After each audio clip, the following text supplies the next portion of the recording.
every form of plastics that we have are oil-based. So if we were to begin to strip out of this room everything in it that was oil-based, then the microphones, the casing for the camera, the chairs that you're sitting on would begin to vanish from the room because ultimately they have the platform on which they are produced in the oil industry. So it is the commodity of modern capitalism.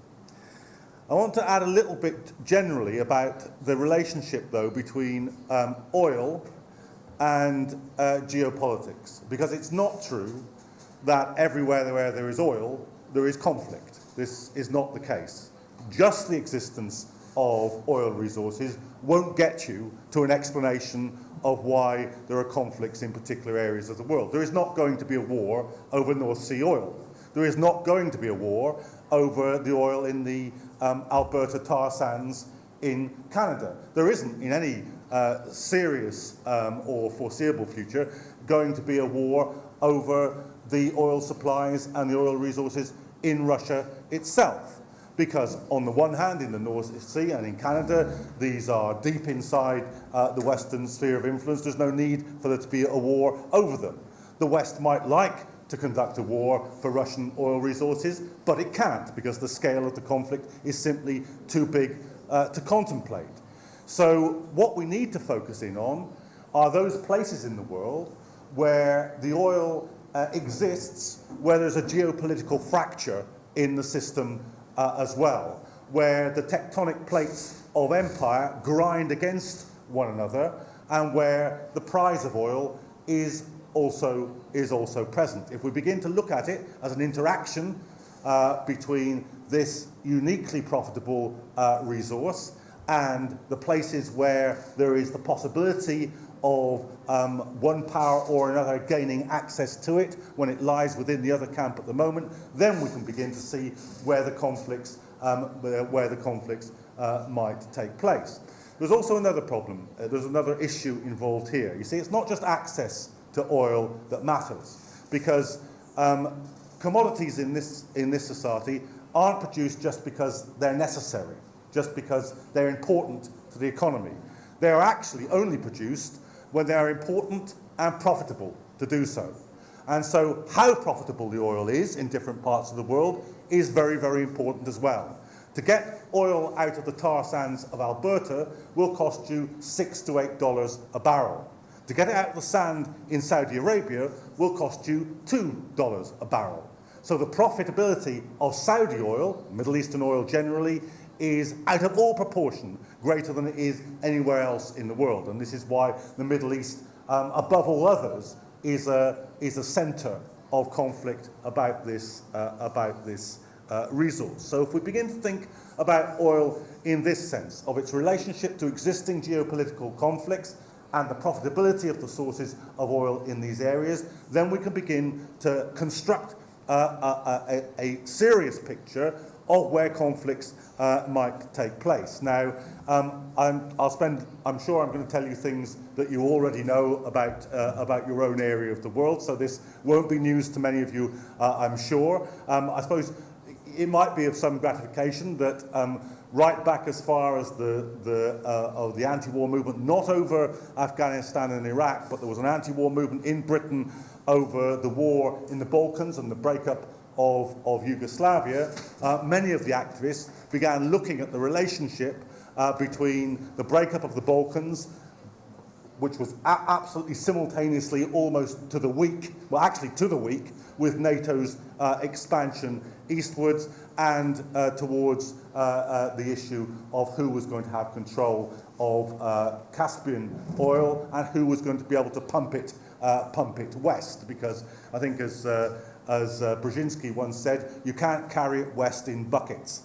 There's a pipeline politics that, as well as where the actual oil is pumped, and we know this not just in this part of the world, but in many other parts of the world as well. So I think it's important, therefore, to detail what is possible. In the early days, of course, there was talk that the oil resources in the Caspian would be as large as Saudi Arabia. Those estimates have been considerably revised. Now they're now reckoned to be on the scale, not of Saudi Arabia, but on the scale of the North Sea, which is very considerable. You know, this lifted the British economy for a generation. It's a considerable oil resource, but it's not on the scale of Saudi Arabia. But there is obviously a very, very serious presence of the international oil conglomerates in this part of the world. The Baku-Tbilisi-Ceyhan pipeline is a conglomerate of 11 of the world's biggest oil companies, and these are people who don't play at politics. They are the biggest corporations in the world. They have the backing of the biggest states in the world. I mean, directly, it used to be for people on the left and Marxists that we used to have to make an argument that there was a link between corporate power and government in democracies. When the Bush government came to power, the George W. Bush government in the United States, we ceased to have to make that argument. It wasn't that there was a link between the two. They were in government. Condoleezza Rice was from Exxon. Cheney was from Halliburton. George W. Bush himself was from an oil family. There wasn't a link, there wasn't influence, there wasn't pressure. They were there. They were holding the seats of government. But even in administrations which don't have oil corporations directly represented, the presence is obviously there. So we have, and I think that Caspian oil is one of those places where there is a cross section of a geopolitical fissure in the system, a strategic fissure in the system, and the presence of oil. And I think that it wasn't the direct or immediate cause of the conflict in 2008, but I don't think that you have to have very much political imagination to see that this was certainly a factor in the calculations of the American administration. In fact, I would say the calculations in 2008 of the American administration and its involvement in this country were that this coincided, an oil question coincided with the strategic drive to the east of NATO, with the expansion of military bases by the United States around the whole periphery of Russia. If you take these elements together, I think you'll be a considerable period, a considerable distance down the road to an explanation of what was happening here. Of course, the other thing that will affect this is the price of oil. If the price of oil rises, then it becomes much more profitable to get oil out of even difficult places, even places where it's hard to pump the oil west than it would be otherwise. Obviously, oil price is low. You'll probably always be able to make a considerable profit out of Saudi oil. If the oil price rises, you can make profits, and indeed they have, out of oil from the Alberta tar sands or from places where you have to pump the oil a considerable distance to get it to market. So if we think about the intersection of these questions, of the geopolitical question, of the oil resource question, and of the price of oil, then we've got a kind of cartography of where conflicts are liable to emerge in my view. But there's one other thing that's also necessary in this, one final factor, which is a political factor, and for those of us on the left, a very important political factor, and that is whether the domestic political elites are willing to go along with this. Now, in most parts of the world, the domestic political elites are willing to go along with this, are not only willing to go along with this, are part of this. There is no sensible political distinction to be made here between the Saudi royal family and American oil corporations. They may argue over the price, but in geopolitical terms, there's no distinction. To be had here. But in some parts of the world, there is a distinction to be had. In Venezuela, currently, under the current administration, under the administration of Hugo Chavez, that was by virtue of domestic political forces closed to the immediate influence of the oil industry was nationalized by Chavez. It was essentially closed off from the international oil cartels and from the pressure of the United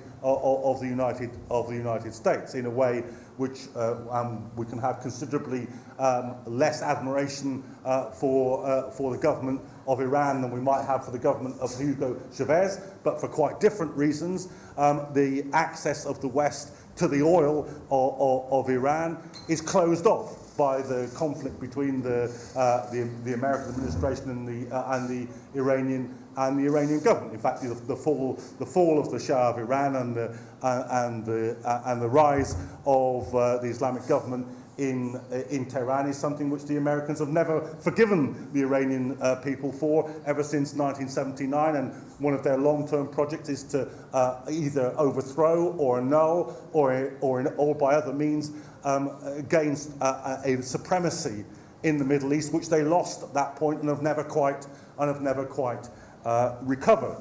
I want to spend a little bit of time now talking about that issue, about the kind of sources of political resistance, because you can see that even if we calculate all the socio-political, economic, geopolitical elements about where these conflicts might rise, where they might take place, what's at stake in them, still, at the end of this long chain of cause and effect, there still stands the question of political resistance, of whether or not the people and their political representatives will or will not accept this logic. Now, as I say, in many places of the world, this logic works its way out right down into domestic politics, and there are domestic political forces who are aligned with, who are making a profit from, who are all too happy to go along with these kind of projects. Now, there is a cost to that.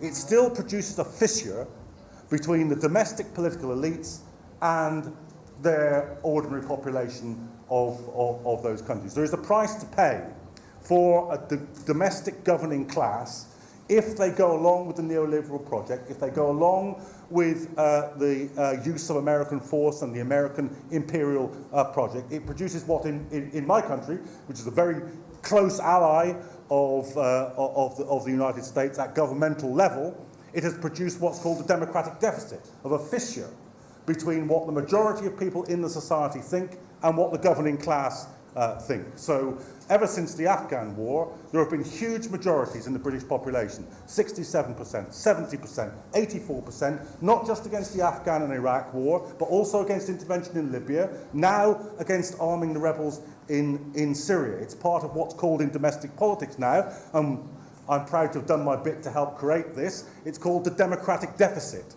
that there is a yawning chasm between what all the establishment political representatives, all the main political parties think, and what the vast majority of the population think on this issue. And I would say, if there's one thing that those of us in radical politics should be doing internationally, it is to create and sustain that gap.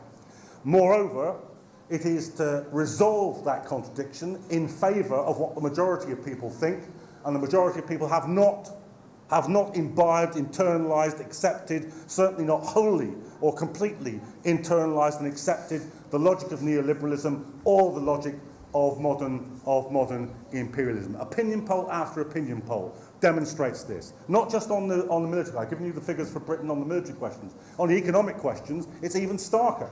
84% of people in Britain think that there should be no more privatisation of any kind.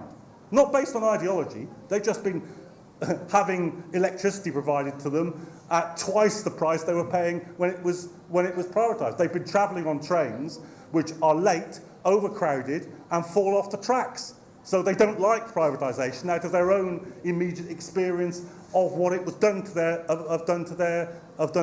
their lives. So there are resources of resistance here, and I just want to run through some what I think have been.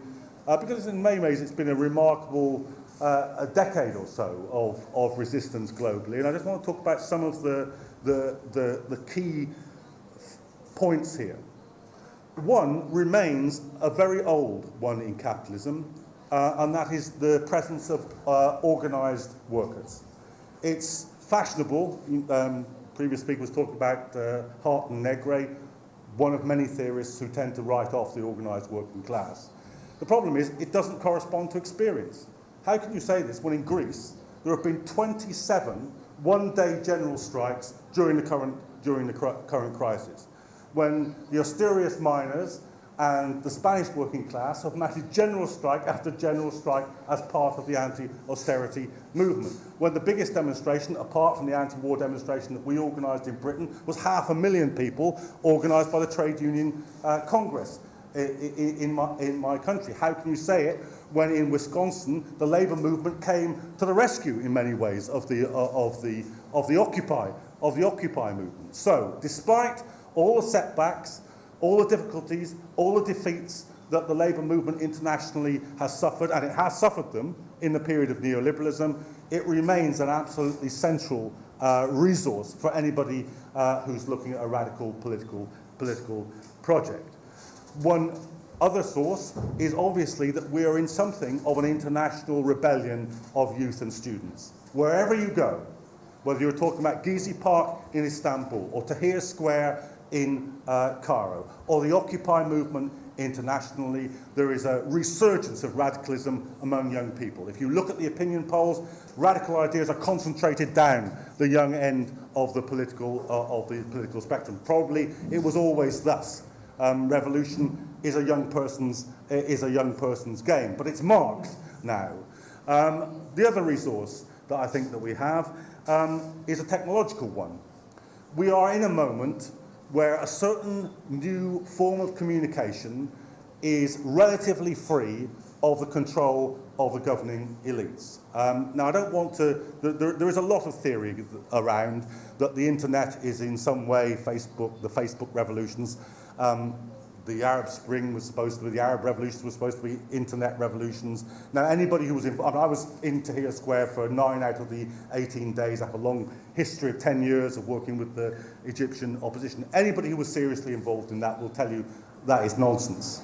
Especially in a country where, there's 40 million Egyptians on less than $2 a day. They're not on the internet, never mind about organised by it. So that we can lay that extreme form of the vision of an internet revolution to rest. Nevertheless, and also another qualification, of course, their control of the internet is much greater than ours. The military and surveillance system, their control of what we do and what we see is far greater than our control. But having said all this, there is a moment here where a new communications technology becomes present, where it can be used before the lid is finally got down on it, before control is re-established.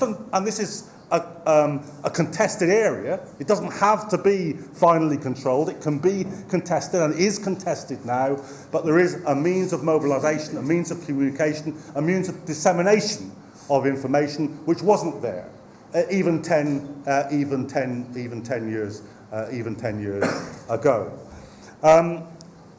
I want to talk about one political question, which is both a resource for us and a danger for us. Nearly every movement of resistance now has at its heart the question of democracy. Now, democracy in the modern world is a two-edged sword.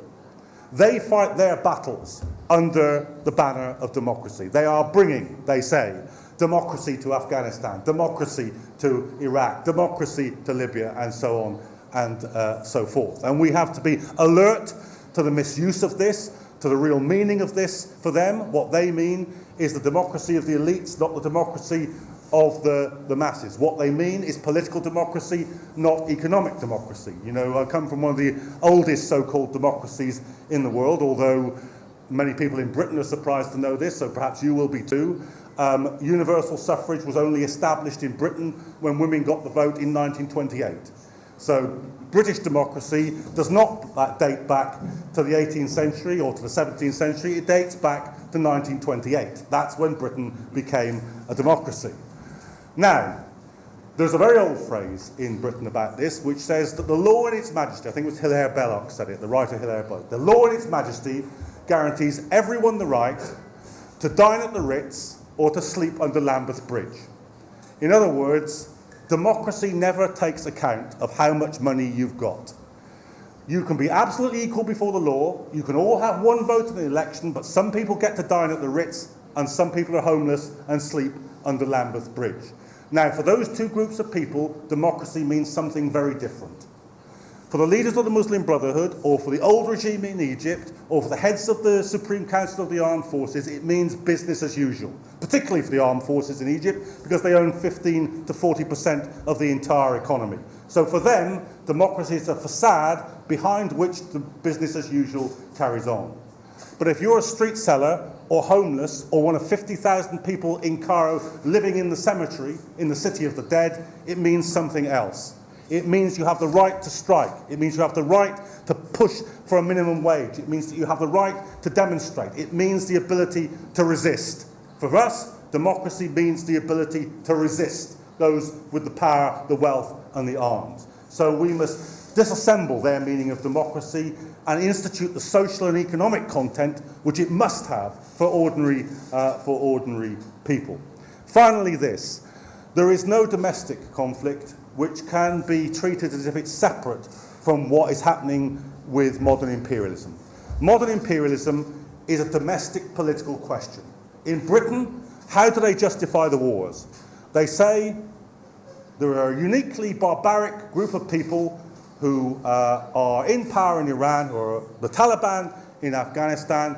These people, they hold a religion, the Islamic religion. This is a feudal religion, it's a backward religion. We've got to go and teach them democracy at the point of a bayonet. That's the argument. But the trouble is, if you demonize Muslims who live in Baghdad or Kabul, you have to do the same to Muslims who live in London or Birmingham or Blackpool or Bolton. And what happens is you introduce the poison of a modern form of racism into domestic politics. If you justify any war on the basis that the foreigners, whoever they might be, are not like us, they don't understand what we understand, they don't understand our ways, they don't speak our language, they don't eat our food, they aren't the same colour as us, you are introducing into domestic politics a poison which divides and rules the domestic forces in that. One of the purposes of war is to divide resistance at home. So there is no struggle against anti-austerity, there is no anti-austerity struggle, there's no economic struggle, which doesn't have to be at the same time an anti-imperial struggle at the same time. Imperialism and neoliberalism are two sides of the same coin. The resistance must also be both against what the great powers and the great corporations want to do to us economically and what they are attempting to do to the globe in terms of a modern imperial project. So perhaps that was a little bit less on Caspian oil resources than it might have been, but I hope that it still translates to your experience.